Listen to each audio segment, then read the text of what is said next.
Southern Utah. One of the few places on Earth that makes you question the fact, are we on Earth? Just happens to be in good old US of A. Let me help you prepare for a trip of a lifetime with my 7-day itinerary to this magical place.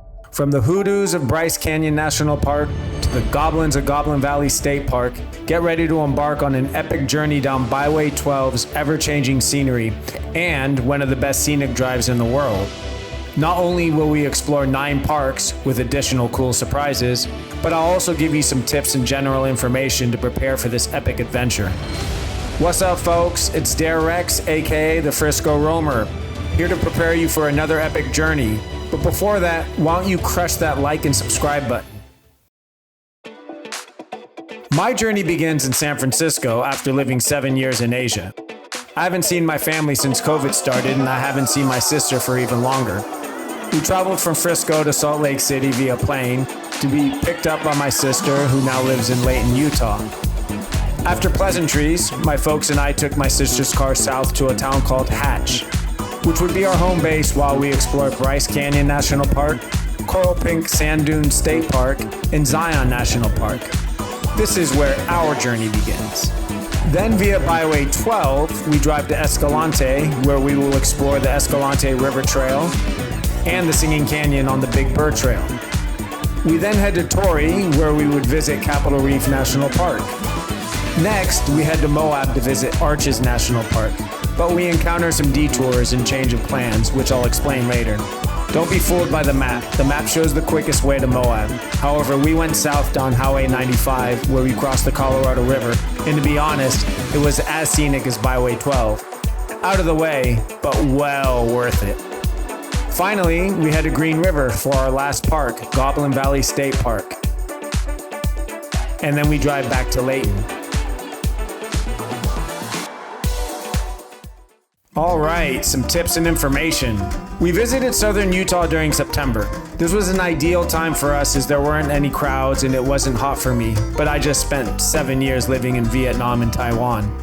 The best time to visit Southern Utah is from April to May. During this time, the weather is not as hot. Because of this, you can fully enjoy Utah.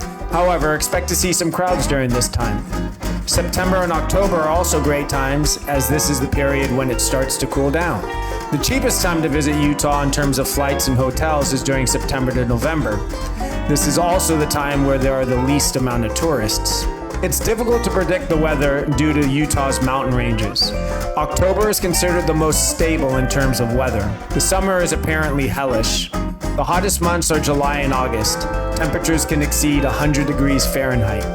During winter, temperatures can drop to freezing, especially during January and February. Snow can also get real thick. Depending on the time you go, you need to consider things to bring during a hike. Here are a list of some items: water shoes and hiking boots, large water jug and water bottles, black light flashlight to spot scorpions, sun hat, sunglasses, sunscreen, rain jacket, warm cold clothing layers, star chart, bug spray, park maps, first aid kit. During September, I just wore sunglasses, a hat, sunscreen, jeans, running shoes, and a t-shirt. While we didn't use a map can be helpful. I lost my signal quite often during many of the hikes. When you go to these parks, make sure you not only have tickets, but also a reservation.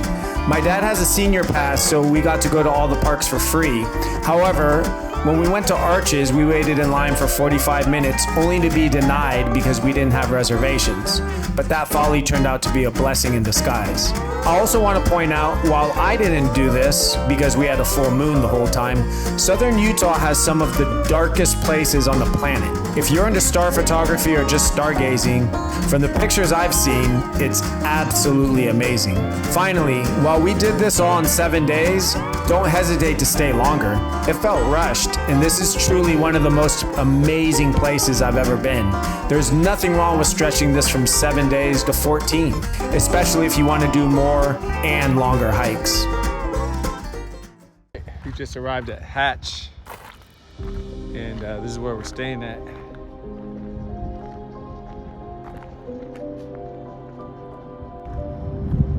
Got the Hatch Station, Motel, C-Store, Cafe. Hatch was a small place with a curvy river that snaked its way around the area. There wasn't much there, but I did enjoy our stay here. We drove through Red Canyon on Scenic Byway 12, and I'm sorry, I'm gonna get super Dungeons and Dragons on this video. Upon seeing the first red-colored rocks and shapes, I was instantly transported to Itinerary, my homebrew Dungeons and Dragons world. Then again, I could have been transported to any number of fantasy worlds due to the amazing landscape. The color, the texture, and the heat made me think of a number of lower planes I could be in, like the Abyss or Carcery, but it was far too beautiful. I imagined trolls, goblins, stone giants, or dwarves spilling from some area I failed to observe due to a low roll on a spot and listen check. My dad has been here before, and we went to a mossy cave because he wanted to show me a waterfall. The mossy cave trail did not fail to deliver in beauty. After living in Asia for 7 years, the dry heat didn't affect me the way it used to. The trail was easy to the falls, and it was beautiful. At any moment, I felt juvenile blue or brass dragon might fly overhead, as this seemed an ideal place for them to live. The paths were easy and accessible, and the landscape consisted of colorful rock formations, green vegetation here and there, and the major feature, the waterfall. Unfortunately, we didn't go to the cave. After leaving Mossy Cave, we hit Bryce Canyon National Park itself. Though Mossy Cave is part of the park, you don't have to pay to see it. So when you need some inspiration, look no further. Just gotta look at my face. Frisco Romer. Nah, on the real. Need some inspiration? Well, let me take you to Inspiration Point. I have traveled to many countries and seen many amazing things, from Angkor Wat, Petra, Iguazu Falls, the Grand Canyon, and much more. But while these places were amazing and beautiful in their own right, Bryce Canyon was otherworldly beautiful. It looked as if we were in a whole nother world. A fantasy world that would host more than just mundane humans and animals. I was blown away by its beauty and unrealness. Aside from admiring the beauty, my D&D mind was always working with ideas of denizens of a place I could take ideas from and make my own. Composed entirely of sedimentary rocks, these oddly shaped towers and pillar formations, also called hoodoos, dotted the landscape. The caps of these rocks are topped with dolomite, and sandstone make up their bases. Words can't describe the majesty of this place.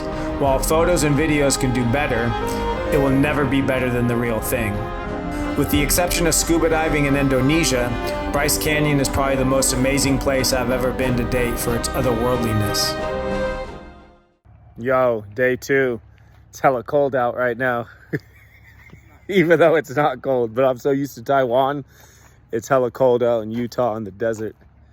About to eat breakfast, and then we are going to the pink coral dunes. Upon reaching the sand dunes, I was excited because you can drone in some state parks. The ticket was $10 and $5 for droning. I got the permit immediately. While not as impressive as Bryce Canyon, the sand dunes offered more interaction. I flew my drone for about an hour, marveling in its beauty, while my dad and mom explored the landscape. When I was done, my dad gave it another go with me since I wanted to walk the dunes as well. The beauty of the dunes paled compared to Bryce, but had much more fun walking the dunes. There's something about walking in sand dunes, interacting with the landscape and slipping and sliding. Again, while not as amazing as Bryce, the background of the sand dunes did have some large rock formations in the distance. However, this was not the end of the day. Zion National Park was rather close, so we decided to head there next. Zion National Park was different from the dunes and Bryce Canyon, in that you could drive through the park and stop at various turnouts. Zion was massive but worldly. Bryce made much more of an impact for me because it was out of sci-fi or fantasy. Zion National Park was like Yosemite to me, beautiful in a worldly sense, realistic but massive and imposing with its limestone and sandstone, among other rocks. One interesting aspect of the park, which my dad laced me about, were the slot canyons. Narrow corridors you wouldn't want to get ambushed in or attacked by a beholder. These narrow hallways could turn dangerous in the event of a flash flood, but are very cool looking to walk through. Unfortunately, we only spent a few hours here and were able to hit a few turnouts and do some short hikes and explore. Before too long, we decided to head back to Hatch to drop off our things and go down Byway 12 to a Mexican restaurant I found the day before called Arriba. All right, so we're heading to Escalante, and this is Hatch. This is where we stayed, and we ate here for breakfast every morning. Before hitting Escalante, we stopped by in Bryce again to do the Navajo Trail. This trail was probably the easiest but most impressive hike I've ever done. A piece of advice: if you do this trail, you will come to an intersection. Go left. It descends down, and coming up, you're in lots of shade. The hike is easy, but I saw a lot of people struggling who didn't take this advice.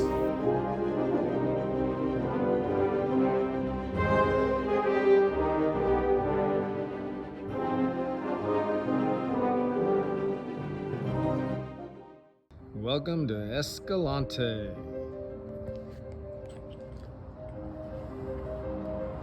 We are staying at the Circle D Motel and Restaurant. Our first stop was the river trail, which offered shade, wading into the river itself to continue on, and walking on sand at times. It was an easy hike, but we couldn't find the natural bridge. As a matter of fact, two couples we bumped into couldn't find it either. The river trail was nice because it still had an impressive background of rock formations, trees, vegetation, and the river itself. My parents didn't like it because they found the trail too confusing, which it was, but for me, it's usually always about the journey and not always the final destination. The trail was easy and beautiful, which worked for me. After the river trail, we headed towards the village of Boulder, which was close to the Burr Trail. The Burr Trail was another incredible drive. Unfortunately, we didn't drive all the way through. Now don't quote me, but the Burr Trail may take you straight to Capitol Reef National Park. If that's the case, you should definitely go through. The towering red cliffs of Long Canyon on either side as you drive between them seem to have been crafted by mighty titans dwelling in the outer plains. Wi-Fi did not work here, but Google Maps was set before we lost it. There was no sign for the Singing Canyon. There was a small turnout on the left side if you start from Boulder. If you're not paying attention, you could miss it. My dad got out first and spotted a trail descending into the juniper-laden dry riverbed. The Singing Canyon was spotted immediately and was one of the most impressive natural structures I saw during the whole trip. The best part was it's super easy to reach. If you can find it, it's a mere 20 yards from the road. The Singing Canyon is a massive slot canyon, but doesn't extend deeply. The acoustics there are absolutely amazing. We stayed here for about an hour. If you sing or play music, come out there and bust. Our next destination was Capitol Reef National Park, and our home base was a village named Torrey.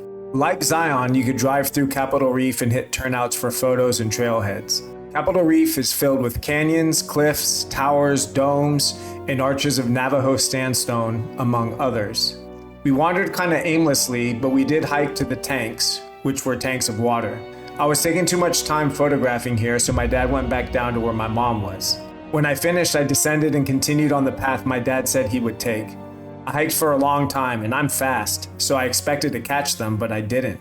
Then I got worried. Did I get my dad's meaning before and go down the wrong trail? Did they decide to head back to the car? Did they continue beyond, but I just couldn't catch them? I didn't know. I continued walking. I called out for my mom, no response. I continued on for about another 10 minutes and called out again. Nothing. I decided to head back. They couldn't have traveled farther than me. I saw a woman and asked if they saw my parents after I gave a description. She said no. It was then that I realized that they were still on the trail. About 10 minutes later, I hear my mom calling my name, and it turns out they were not that far behind me. I felt bad for making them go back, but I thought heading back to the car was the best choice. My dad even hiked back up to the tanks because he thought I was hurt. Reunited and it felt so good. We headed back to the car. The ride back was majestic, with lights and darks of the golden hour, and we made many stops. We even saw a deer and a wild turkey. Our mission today was reaching Moab and visiting Arches National Park. We made a stop to take some pictures of some old heritage site. We then stopped at some fenced-off ruin, which was kind of generic, but okay. We then reached Hanksville and found a gem, Carl's Critter Garden. This place was amazing. The artists used broken cars and all sorts of random items to construct dinosaurs, creatures, and other amazing sculptures.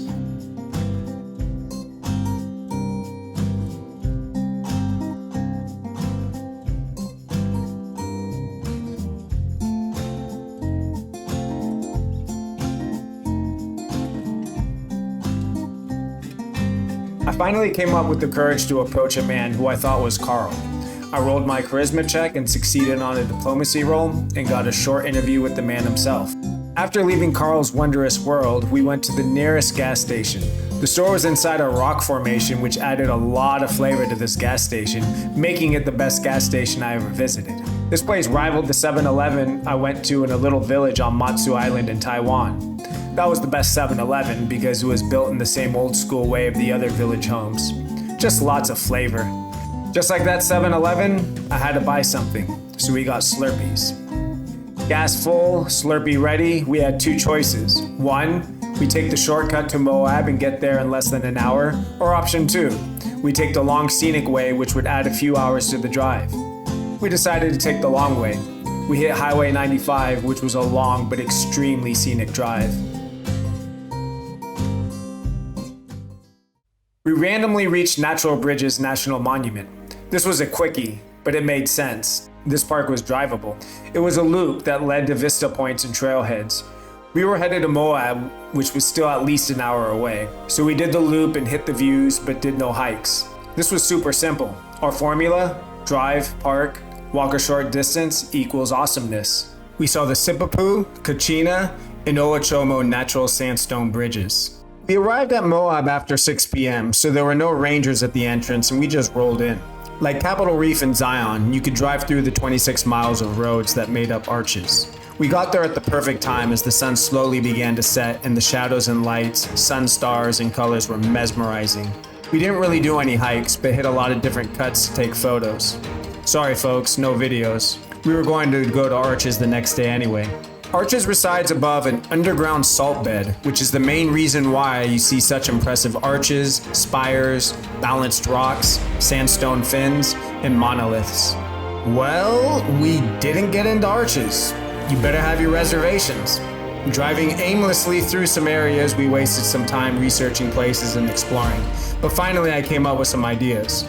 I brought up the idea of going to Dead Horse State Park, which was a wise move. But first we drove back to Moab, and their Subway sandwich restaurant had gluten-free bread. I haven't eaten Subway in a long time. Moab was the first sizable town we hit. It was a lot bigger than the villages we stayed at previously. Dead Horse had trailheads, but also some amazing landscape views of the scenery below. One of the most impressive views I had seen on my trip. It was a good move to come here. We ate our Subway sandwiches at a turnout with a picnic table and shade. Left Moab. Arches wasn't working for us. You needed, what did you need to get in? A reservation? You needed a reservation. We didn't have one. So we went to Dead Horse Point, which is hella tight, and enjoying my Subway sandwich. Gluten-free, by the way. Yeah. The sites gave way to the Colorado River and Canyonlands National Park. Since we didn't hit trails, it was very easy walking. Canyonlands had a lot of trails, but we only did a couple of the short ones. I thought Dead Horse had the best view, but then we went to Canyonlands and I even saw better ones. Canyonlands is broken into 3 different areas. 1, Island in the Sky in the north. 2, the Maze in the west. And 3, the Needles in the east. We only explored the Island in the Sky. The views were legendary, and I highly recommend coming here. Our final destination was Goblin Valley State Park, and this was a place you could drone for a small fee. Our home base was Green River. The drive was looking desolate, but still impressive with smaller hills and rocks dotting the landscape here and there. I didn't bother using Google Maps because we never had Wi-Fi, so I got kinda lost and drove to a dead end. In that dead end was an alien-themed gas station called Papa Joe's Gas and Go. This totally made sense, but it didn't. This place was in the middle of nowhere. The place was covered in alien drawings and stickers, advertising lots of beef jerky. The Mystery Machine from Scooby Doo was parked out there among other cars covered in art. The back of the store had broken down junk and cars. It would be something you wouldn't imagine in southern Utah, but something you would see in San Francisco, yet it wasn't. If you're going to see aliens, this area seemed to be the best place to go.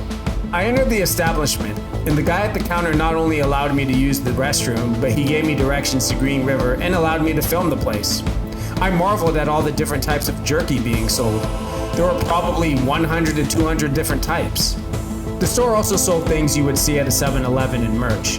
I told my dad we should buy some jerky, but each pack was 20 bucks. We went half on it and I asked the guy a recommendation, so we went with that. The guy was funny too, with his dick jokes that I didn't get on tape. It was an unexpected but interesting and fun experience. Green River was basically one strip with some gas stations, a couple of restaurants, motels, and ruined businesses. While my dad didn't really like the place, it intrigued me. It was one of the many forgotten towns you can find dotting the United States, but I never went to one. This place had abandoned buildings everywhere and good Mexican food. This was some Texas Chainsaw Massacre type shit. I was so intrigued by Green River, I began researching its history. I'll share some links in the description. I had to explore. Let's peep the scene. Now we were ready to go to Goblin Valley, the last part of this adventure. Getting there was easy and desolate. Upon arriving at the entrance, I got a drone permit as it was a state park. But I always checked because Dead Horse was also a state park and I couldn't fly my drone there. We saw some goblin guardians before the parking lot, but once parked, the valley was open to a myriad of goblinoid statues dotting the landscape. To be honest, the shapes looked more like mushrooms of sandstone or even a Smurf village, but goblins is still a suitable name. This place was the icing on the cake and probably one of the most impressive. It was otherworldly and highly interactive. I could climb the goblins, wander where I wanted, take pictures and videos, and fly my drone. I was very worried about being gluten-free in southern Utah. I did bring gluten-free substitutes with me, like gluten-free bread, which saved me in Escalante because everything closes early, and I didn't have much options. But it was pretty easy to do. In Hatch, while there was no gluten-free substitutes, I told the cook about my issue, and he just made me a meal that was naturally gluten-free. In Escalante, I had a burger and just gave them my bread. Leaving Escalante to Torrey on Byway 12, you'll find Kiva's Coffee House, which is a coffee shop nestled on a rock with impressive views. Kiva's also has really nice rooms that are quite expensive, for me at least, but to wake up there would be magical. Kiva's also has some gluten-free options, so I grabbed a brownie. Scrumptious. Yeah. All right, they even got gluten-free brownies here. Let's see how they taste.